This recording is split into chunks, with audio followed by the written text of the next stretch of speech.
part of the reason for coming here is to fuel your passion for the cause, you know. Because after I haven't been on a trip for 2 years, and after that 2 years, you just sick of sheets of paper being handed to you, and you start to believe, oh, fair trade, yeah, it's just like another product to advertise. But so you come here to meet people who really are in the middle of it, and it's such a fine line between being patronising or looking like an idiot or whatever. But you've got to go to the source to work out what you're talking about. Trade justice first. Western governments give money to their farmers to keep them in business.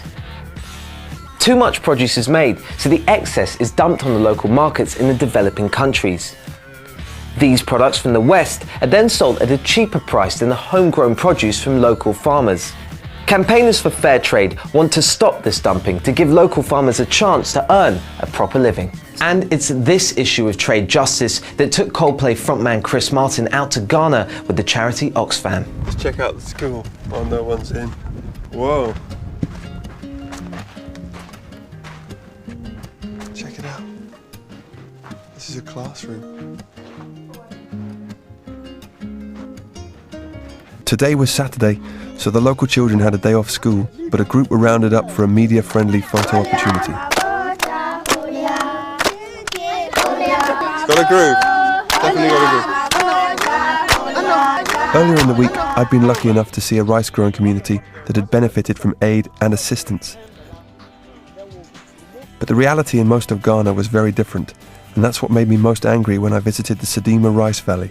What's amazing is that when I grew up in the 80s, seeing famine on TV all the time, there was no solution offered except to just send money. Whereas this, to me, is like a solution that people can really participate in by just speaking up against it.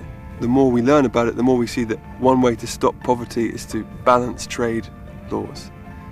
And the biggest issue for me is dumping excess produce on poor countries and destroying their own businesses.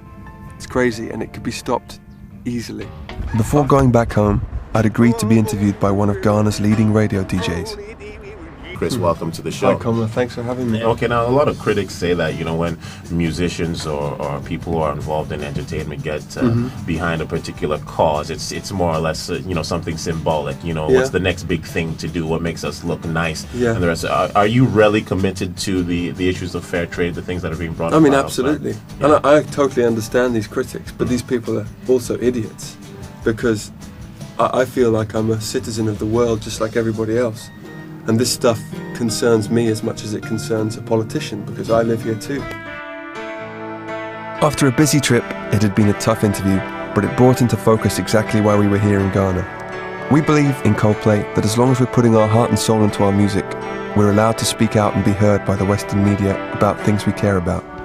We'll be able to advertise the issue of fair trade, but as part of a much bigger campaign, we can help put pressure on Western governments to bring about trade justice.